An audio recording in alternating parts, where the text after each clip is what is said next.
บินเชียงรายนะคะแม่ฟ้าหลวงเดี๋ยวเราไปกันเลยค่ะ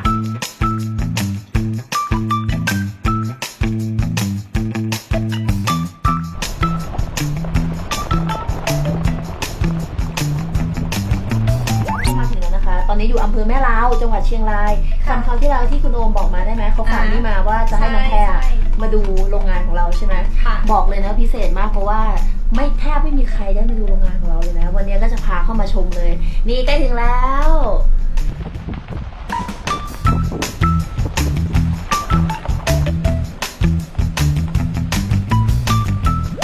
แล้วก็วันนี้พิเศษกว่าคือพี่นัดเจ้าของโรงงานไม่ให้ขนาดนั้นเลยค่ะใช่ชื่อคุณโอเหมือนกันพอดีแกอยู่แกอยู่ตรงนี้พอดีโชคดีมากที่วันนี้แกอยู่ปกติแกยุ่งมากเพราะฉะนั้นเนี่ยเดี๋ยวเราเข้าไปเดี๋ยวไปเจอคุณโอมกันอีกโอมหนึ่งอันนี้เป็นโอมเจ้าของโรงงานอ๋อไม่ใช่ผู้บริหารชื่อนี้ฮิตโอเคเดี๋ยวไปเจอกันเลยค่ะแป๊บนึงแล้ว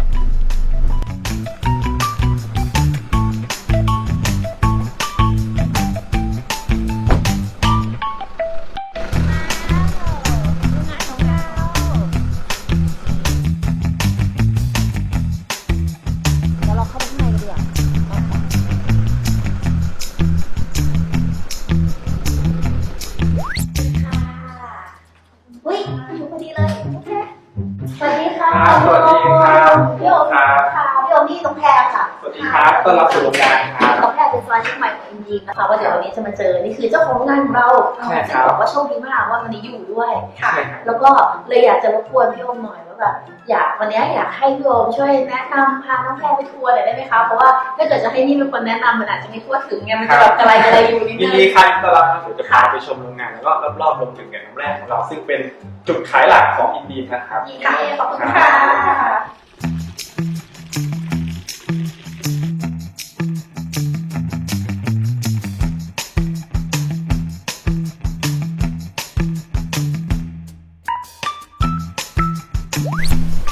พี่โอมคะแล้วที่แรกพี่โอมพาพวกเราไปไหนคะเดี๋ยวที่แรกเนี่ยเราจะพาไปชม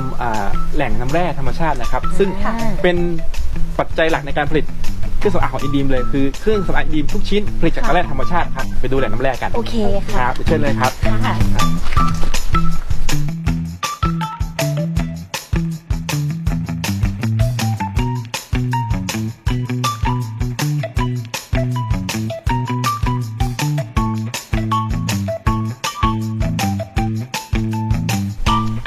ต้อนรับครับเดี๋ยวก็จะถึงแล้วนะครับแหล่งน้ำแร่ธรรมชาติของเราแหล่งน้ำพุแร่เย็นปิงกรีนที่ใช้ทำผลิตภัณฑ์ของ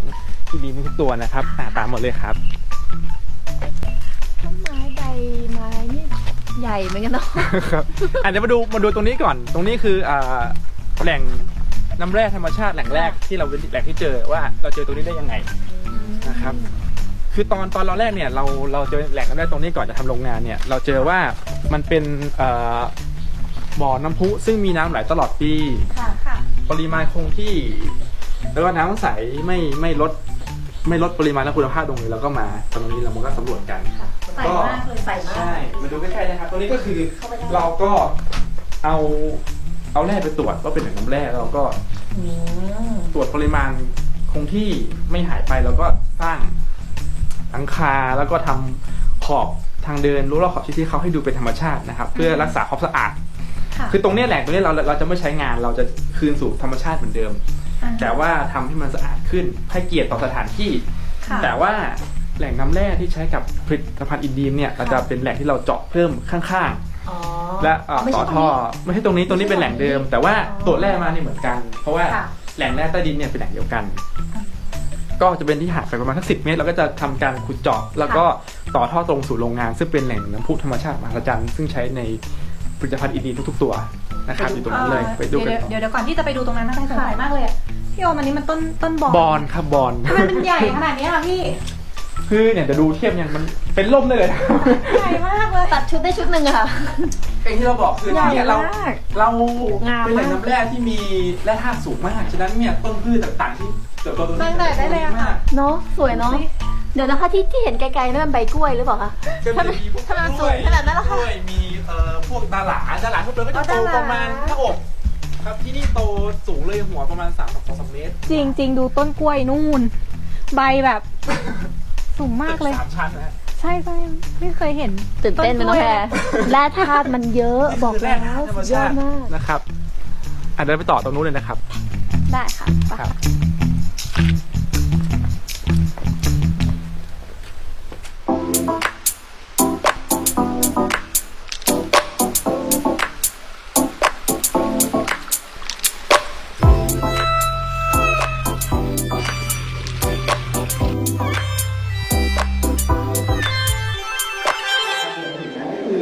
แหล่งน้ำแร่ธรรมชาติของเรานะครับเรียกว่าแหล่งน้ำพุแร่เย็นเป็นน้ำแร่ในกลุ่มแคลเซียมและแมกนีเซียมซึ่งเป็นแร่ธาตุที่มีประโยชน์ต่อผิวใสมากนะครับเราจับดูได้น้ำที่ออกมาเนี่ยเนื่องจากว่าโรงงานเราเนี่ยตั้งอยู่ในแหล่งที่เราใช้สารเคมีน้อยมากจึงเป็นแหล่งน้ำที่สะอาดนะฮะลองจับดูได้แล้วก็ลองชิมได้น้ำตัวนี้ผ่านการตรวจแล้วว่าน้ำดิบจากน้ำพุเนี่ยมีความสะอาดในระดับที่ดื่มได้เลยเป็นน้ำดื่มได้เลย รสชาติของน้ำแรกแบบที่เขาแบบเข้าไปใช่ แล้วก็เลยเอาประโยชน์จากน้ำแร่ที่มีเนี่ยไปใช้ในผลิตภัณฑ์อินดีนซึ่งจะเป็นจุดที่แข็งของแบรนด์เลยว่าอินดีนทุกชิ้นทุกโมเดลเนี่ยผลิตจากแหล่งน้ำแร่ธรรมชาติซึ่งเป็นจุดแข็งที่ไม่มีใครก๊อปปี้ได้ครับน้ำแร่เราเนี่ยเราไปส่งตรวจแล้วก็คือมาตรฐานเนี่ยสะอาดแน่นอนแล้วก็พอเราเอาค่าแร่มาเทียบเนี่ยคือคุณภาพก็จะชัดเจนกับแหล่งน้ำแร่ในยุโรปเลยนะครับเราจับมันก็จะเย็นมากก็จะอุ่นๆนะฮะ คือแปลกมากนะคะเพราะว่าข้างนอกเนี่ยมันเป็น16 องศาแต่ว่าน้ำมันพูดหนาวน้ำแบบน้ำอุ่น ใช่ครับมันจริงเพราะว่ามันเป็นน้ำแร่ที่พิเศษคือเป็นน้ำแร่แค่น้ำพุแร่เย็นคือมันจะไม่เย็นเจี๊ยบซึ่งพอเป็นน้ำแร่กลุ่มเนี่ยข้อดีของมันคือจะไม่เหมือนน้ำแร่น้ำร้อนน้ำพุร้อนคือจะซัลเฟอร์แล้วกำมะถันมันจะน้อยฉะนั้นเราจะอยู่ในห้องอย่างนี้ได้ถ้าเป็นน้ำแร่ร้อนเนี่ยกำมะถันจะเหม็นอยู่ไม่ได้ครับ ๆนี่เชื่อนะว่าจริงๆแบบแร่ธาตุเยอะมากมันที่ต้องแพรอยู่แบบใบไม้อะใบไม้มากแบบใหญ่มากน้ำแพรแล้วคิดภาพนะว่าแบบสินค้าของเราอะที่วันเนี้ยผลิตจากที่นี่แล้วก็เอามาทาหน้าเอามาทำที่สุดมาทานหมดเนี่ยยอดมากเลยค่ะ ก็จะประมาณออกประมาณเนี้ยวันหนึ่งเป็น100 คิวไม่อยู่ เท่าไหร่ตลอดปีไม่เคย ตลอดปีครับเป็นความที่เรียกว่าเป็นแหล่งน้ำแร่มหัศจรรย์ของไทยที่เป็นหนึ่งแอนซีของเรา เป็นอันซีเลยเหรอคะ ใช่ครับ ว้าว จากนี้เดี๋ยวเราก็จะไปดูโรงงานกันต่อว่าโรงงานเราได้มาตรฐานไอโซ่คือยังไง ค่ะ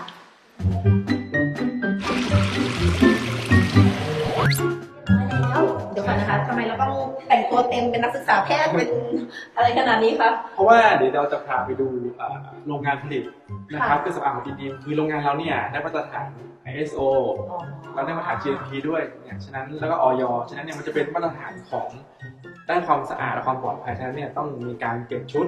ล้างมือให้สะอาด แล้วก็เก็บผมให้มี เก็บผม ชิด เรียบชิดนะครับ ค่ะ ซึ่งพนักงานจริงๆเนี่ยจะยิ่งกว่านี้อีก ค่ะ มีการปิดปากและใส่ถุงมือแต่ว่าวันนี้เรามาเยี่ยมชมเราไม่ได้จับชิ้นงาน อ๋อ ก็เลยจะพาไปดูข้างในนะครับเดี๋ยวไปกันเลยครับ ค่ะ เชิญเลยครับ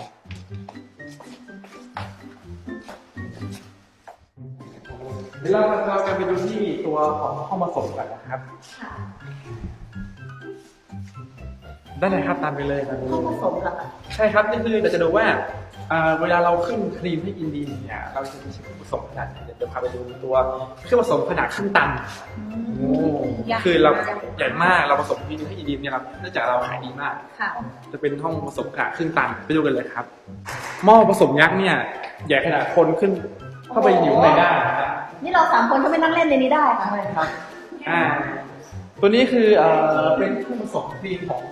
ที่ใช้ทำครีมให้อินดีทุกตัวนะครับอย่างไรครีมในครีมเช่นตัวนี้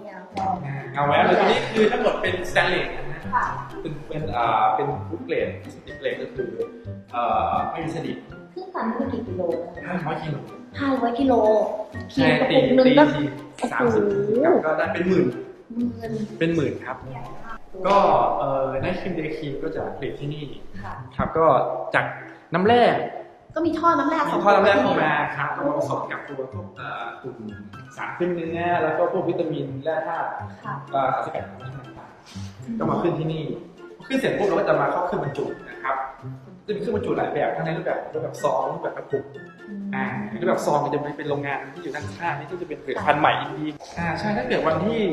การผลิตเนี่ยต้องสวมหน้ากากทุกคนแต่ว่าเราไม่การผลิตจะทำมาดูได้ ค่ะอ๋ออันนี้ปกติก็จะเป็นรายการผลิตในนี้ใช่ครับจากหม้อผสมใหญ่ๆเมื่อกี้เวลาเขาจะบรรจุเขาจะถ่ายใส่หม้อขนาด50 ถึง 100 กิโลที่ตัวนี้ใช่เพื่อจะป้อนให้สูงขึ้นเพื่อจัดในการบรรจุ โอเค ครับพอบรรจุปุ๊บเรามาวันที่มีการผลิตจริงๆเนี่ยเนื่องจากวันนี้เรามาแต่วันหยุดเนาะก็จะมีพนักงานเต็มเลยเครื่องก็จะบรรจุปักแป๊กออกมาก็จะบรรจุตรงนี้นะฮะบรรจุเสร็จก็จะทำการปิดฝาขันฝาเช็คคุณภาพจะเห็นว่าพนักงานถ้าวันจริงพนักงานจะวิ่งเต็มเลยใส่กระปุกเสร็จก็จะไปห้องแพ็คกล่องจะเป็นห้องถัดไปอยู่ด้านหลัง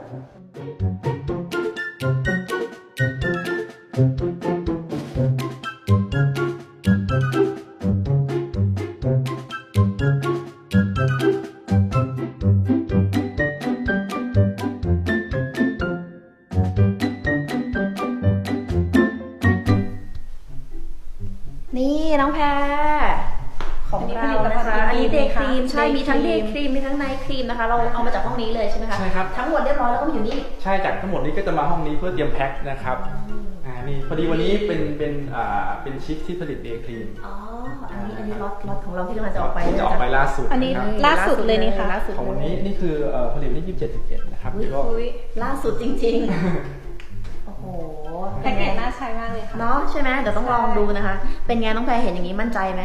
มั่นใจรู้สึกว่าอยากใช้แต่ทีนี้เนี่ยถ้าเกิดว่าในเรื่องของสรรพคุณนะคะแพทย์จะต้องรบกวนให้พี่โอมหรือพี่แลนนี่ช่วยบอกอันนิดนึงเนาะว่าแบบว่าช่วยเรื่องอะไรบ้างอะไรอย่างนี้เพราะว่าในเรื่องของส่วนผสมต่างๆแพทย์มั่นใจแบบเกิน100แล้วตอนนี้แค่อยากจะรู้ว่าแบบมันช่วยตรงจุดไหนบ้างที่แบบตรงประเด็นอย่างเงี้ยเวลาแพทย์ไปคุยกับใครก็จะได้รู้สึกว่าเฮ้ยพี่มันตอบโจทย์พี่นะอะไรอย่างเงี้ยค่ะเยี่ยมมากต้องรบกวนนิดนึงนะได้ครับยินดีครับเดี๋ยวพอดีเดี๋ยวเอาเก็บชุดแล้วก็ไปคุยกันข้างนอกดีกว่าเพราะว่าเดี๋ยวนี้คุยกันอาจจะไม่สะดวกเท่าไหร่ได้ตามเลยนะครับงั้นเราไปเรียนเลยค่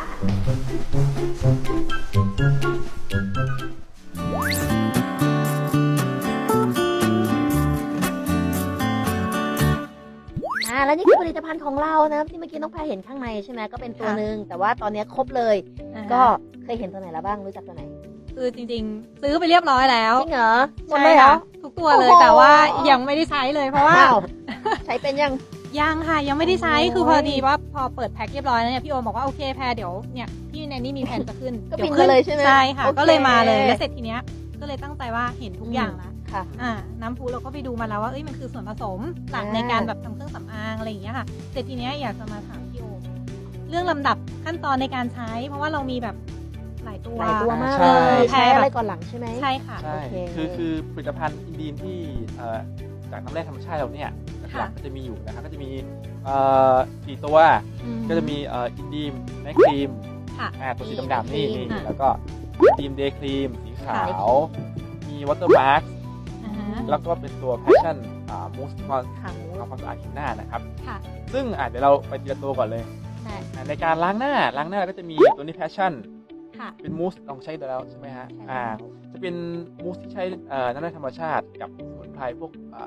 สารสกัดจากดอกพุตานซึ่งตัวนี้จะทำความสะอาดผิวหน้าได้อย่างอ่อนเยาว์เพราะว่า1คือเป็นน้ำแร่ธรรมชาติ2คือจะไม่มีพวกสารพวก SLS ซึ่งเป็นสารความสะอาดซึ่งใช้ในผลิตภัณฑ์ทั่วไปซึ่งมีความรุนแรงกับผิวเนี่ยเราจะไม่ใช้เราจะใช้สารสกัดจากพวกมะพร้าวมาเป็นสารสกัดหลักในกลุ่มของความสะอาดตัวนี้เลยใช้ล้างผิวหน้าได้ทั้งคนที่มีมันหรือผิวแห้งใช้ได้ทั้งวันนะคือแต่ตอนเช้าก่อนนอนล้างหน้าได้หมดก็จะได้หัวมูสที่กดมาแล้วเป็นโฟมนุ่มๆล้างหน้าได้สะอาดแล้วความรู้สึกหลังจากที่แบบได้ล้างไปแล้วมันเอียดไหมคะมันรู้สึกสบายหน้ามันจะรู้สึกสะอาดแบบว่าหน้าไม่แห้งเพราะว่ามีคนที่ผิวสูงมากใช่น้องแพรต้องลองพี่บอกเลยว่าเพลินฟองแน่นอนฟองจะนุ่มถูไปเพลินแน่นอนครับแล้วก็ถ้าเกิดตอนเช้าก็จะมีเดย์ครีมเดย์ครีมก็จะเป็นกล่องสีขาวนี่ไงตัวตะกี้ที่เราไปเจอใช่ครับก็เป็นน้ำธรรมชาติผนวกกับคุณค่าจากตัวนาโนแคปซูลนะครับซึ่งช่วยในการยกกระชับผิวอันนี้ SPF เท่าไหร่อะคะตัวนี้มีประมาณ23ครับ20กันแดดได้ด้วยแล้ว PA 3 บวกจริงๆตัวนี้กันแดดได้ในระดับทั่วไปเพราะว่าเราออกแบบเพื่อที่จะกันแดด ในระดับของพวกสาวออฟฟิศที่ออกแดดนานๆออกทีนึง ค่ะ เพราะอะไรเพราะว่าถ้าเราใส่กันแดดมากไปปุ๊บความมันจะสูงมากเพราะว่าสักกันแดดเนี่ยมันทำให้หน้าเรามันเป็นธรรมชาติอยู่แล้วว่าสักกันแดดเนี่ยจะมันในความเป็นเนื้อออยล์ ค่ะ ดังนั้นเนี่ยตัวนี้จะทำให้แบบว่าใส่ระดับพอดี อือหือ ในแต่ละวันแต่ถ้าใครจะใช้ร่วมกับครีมกันแดดที่ใช้ประจำอยู่แล้วก็ไม่ผิดอะไร อือหือ หรือจะใช้เป็นรองพื้นเพื่อจะแต่งหน้า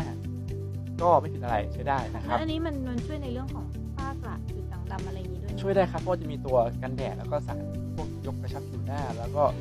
ลดเลือนริ้วรอยจากฝ้าก มี ระ ยกกระ ได้ ชับด้วย ยกกระชับด้วย แต่ถ้ายกกระชับจริงๆเนี่ยอย่างเข้มข้นเนี่ย ค่ะ ต้องเป็นทีไนท์ครีมตัวนี้คือพระเอกที่แบบว่าขายดีมาก ซึ่งหลายคนลองแล้วว่าหลังจากที่ใช้แล้วเนี่ยภายในไม่กี่นาทีเนี่ยจะรู้สึกได้ถึงความตึง เป็นหลักนาทีเลยใช่ไหมคะ ใช่เป็นหลักนาทีเลย น่าลอง เนี่ยเดี๋ยวกลับไปนะปาดเข้าไปข้าง แก้มเยอะใช่ไหม ปาด ดึ เข้าง ไป ขึ้น ข้าง เลย ห อะไร นึ่ง อ ก่ ย่าง อนเล เงี้ ย ย เพราะตัวนี้คือใช้น้ำธรรมชาติบวกกับนาโนแคปซูลคือแคปซูลสกัดธรรมชาติซึ่งมีความเล็กมากระดับนาโนคือเล็กกว่าเส้นผมนับร้อยเท่า แล้วแกะอีกตัวหนึ่งตัวนี้ยังแกะไม่ได้ อือหือ ซึ่ง ไอตัวนี้นี่เนื้อครีมเป็ เดี๋ น ยวลองกลับ ยั ไป งไง บี คะ บดู เนื้อครีมเป็นเนื้อซึ่งให้ความทาแล้วจะซึมเร็ว แต่ให้จะให้ความรู้สึกที่เขาเรียกว่าอะไรมีความชุ่มชื้นบนผิวหน้าสูง ค่ะ เพราะมันเป็นไนท์ครีมแล้วเราทากลางคืนเราไม่ต้องแบบไปแคร์ว่าทาแล้วจะเหนอะหนะหรือเปล่า อือหือ จะให้ความชุ่มชื้นที่ในระดับที่พอเหมาะ แล้วปริมาณในการใช้มันใช้เยอะไหมคะพี่โอ ใช้ครั้งหนึงก็กดขึ้นมาแล้วก็ป้ายเป็นข้าวเม็ดถั่วเขียวประมาณ4-5 จุด แล้วค่อยๆเกลี่ย นี่ตรงหัวมันจะกดได้ ใช่กดมีเนื้อครีมของตัวนี้แล้วเนี่ยตัวอย่างสิวนะครับแล้วถ้าใครใช้ไนท์ครีมแล้วรู้สึกว่าชุ่มชื้นไม่พอ ค่ะ จะมีตัวนึงคือ water mask อ่าฮะ ทีนี้ water mask ก็คือwater ก็คือชื่อบอกแล้วคือตัวนี้จะเติมน้ำในผิว ค่ะ เพราะอะไรเพราะว่าผิวคนเราเนี่ยถ้าจะให้มีการซ่อมแซมผิวหนังซ่อมแซมเขาเรียกซ่อมแซมความหย่อนคล้อยซ่อมแซมจุดที่ถูกทำลายในแต่ละวันเนี่ย อือหือ ผิวจะซ่อมแซมตัวเองได้เนี่ยต้องมีความชุ่มชื้นที่พอเหมาะ ค่ะ ถ้าผิวแห้งเกินไปเนี่ยจะซ่อมแซมตัวเองได้ช้าฉะนั้นจะเป็นการเพิ่มน้ำในผิว ค่ะ จุดเด่นของวอเตอร์มาร์คคือจะไม่มีออยล์เลย เป็นในกลุ่มของกลุ่มน้ำและสารจำพวกน้ำซึ่งเติมน้ำลงในผิว เช่น จะมีน้ำแร่ธรรมชาติมีกลุ่มวิตามินต่าง ค่ะ ๆ แล้วก็พวกไฮยาลูรอนิกแอซิดซึ่งเป็นสารที่อุ้มน้ำต่อผิว ตัวนี้ใส่เติมไปเลยฉะ แล้ นั้ วน นี้เนื้อครีมมันเป็นยังไง จะใสกว่า ใช่ จะใสและเบา ฉะนั้นเนี่ยคนที่มีความรู้สึกว่าใช้แล้วผิวมันมาก ค่ะ กับไนท์ครีมสำหรับคนที่มีปัญหาผิวมันอยู่แล้วอาจจะใช้วอเตอร์มาร์คเป็นหลักแล้วเติมไนท์ครีมในช่วงที่แบบว่าต้องการเติม ค่ะ แต่คนในผิวธรรมดาอาจจะใช้ไนท์ครีมเป็นหลัก ค่ะ แล้วเติมวอเตอร์มาร์คในเวลาที่อยากเติมได้ อืม ซึ่งวอเตอร์มาร์คเนี่ยเติมได้ทั้งกลางวันและกลางคืนนะบางคนคิดว่า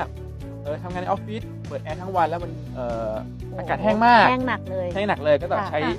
ใช้ตัวเดย์ครีม ค่ะ ตัวของวอเตอร์มาร์คได้แต่สามารถใช้ปนกันได้ครับไม่มีความ หมายถึงยังไงคะ คือแบบเราแต่งหน้าไปทำงานที่ออฟฟิศแล้วระหว่างวันหน้ามันแห้ง มันทาได้หรือว่า ตัวนี้คือเติมก่อนตอนเช้าอยู่ได้ทั้งวัน อ๋อ แต่ถ้าเกิด ก่อนแต่งหน้า ก่อนแต่งหน้า ค่ะ ถ้าได้หลังแต่งหน้าปุ๊บเนี่ยเดี๋ยวปีหน้าจะมีสเปรย์อยู่หน้าซึ่ง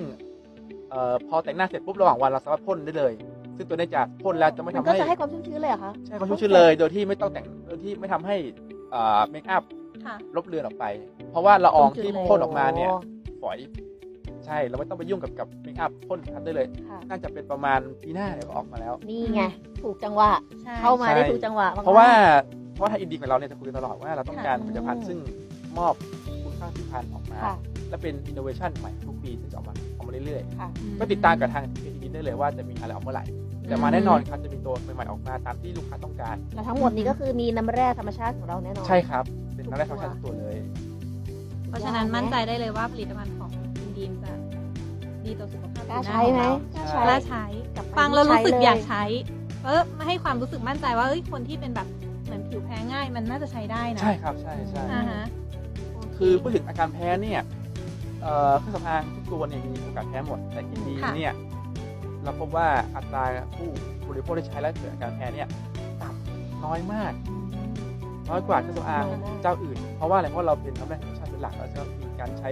สารที่มีสารที่ค่อนข้างน้อยมาก เนี่ยเพราะฉะนั้นเวลาที่แบบบางทีเราจะไปบอกให้ใครเขาใช้ใช่ไหมคือเราใช้ ใช่ ดี ใช่ อยากจะบอกต่อแล้วก็ไม่ต้องเป็นกังวลว่าแบบเขาจะแพ้หรือเปล่าถ้าเขาแพ้ง่าย รวมถึงตัวแพ้เองด้วยไง แพ้ แพ้ซื้อเรียบร้อยแล้ว ใช่ไหม แต่ว่าแบบเดี๋ยวเอาไว้ก่อนยังไม่ได้ใช้อะไรอย่างงี้ใช่ โอ้แต่อันนี้มั่นใจได้ พอ แล้ว มา นะ ฟังอย่างนี้ปุ๊บกล้าใช้เลยเดี๋ยวกลับไปเปิดใช้เลย สุดยอดแล้ว เอาให้ ยิ่ง ครบทุกตัว แล้วพี่ว่านะไฮไลท์ของมันเลยนะเนี่ยยิ่งถ้าเกิดเป็นผู้หญิงแล้วแต่งหน้านะยิ่งต้องใช้ใช่ไหมคะตัวเนี้ย ใช่ครับ แพชชั่นทำให้หน้าสะอาดมากแล้วก็บำรุงทุกตัวให้แบบอ่อนเยาว์เด้งเวลาไปคุยกับคนนี่รับรองว่าหน้าเด้งไปแต่ไกลเลย ใช่ครับ โอเคถือว่าวันนี้ก็ได้ค่อนข้างครบเลยค่ะพี่แนนนี่ มั่นใจ ขอบคุณ มั่นใจ มากเลย เย้ ใช่ ก็ ขอบ ยิน คุณพี่โอมด้วยนะคะ ขอบคุณมากที่มาเยี่ยมชมครับ ก็ยินดีต้อนรับสมาชิกทุกคนนะครับ ค่ะ ค่ะ ก็รายละเอียดก็ติดตามได้จากเพจแล้วก็จากสมาชิกทุกคนนะครับ ได้เลยค่ะงั้นเดี๋ยวต่อไปมาบุกโรงงานพี่โอมอีกได้ไหมคะ ได้ครับยินดีมากครับ มา ถือว่าโชคดีมากเลยแบบว่าที่ได้มีโอกาสมาในวันนี้ ได้ครับ โอเค ครับ สำหรับวันนี้ขอบคุณนะคะ ขอบคุณนะคะ ขอบคุ พี่ ณ โอ ครับ ม ตรงนี้ก็จะเป็นบ่ออีกบ่อหนึงจะเป็นบ่อแบบซึมนะฮะจะค่อยๆซึมขึ้นมาแล้วก็เราก็ต่อท่อไปทำเป็นลำธารให้เขาเป็นลำธารไปเลี้ยงตรงพืชพันธุ์ธรรมชาติแถวนี้เลย มันก็จะซึมมาเรื่อยๆเลยเนี่ยแล้วดูลองดูนะ น้ำใสมากนะฮะน้ำใสจริงๆ เห็นข้างใต้ อันนี้คือน้ำแร่นะครับน้ำแร่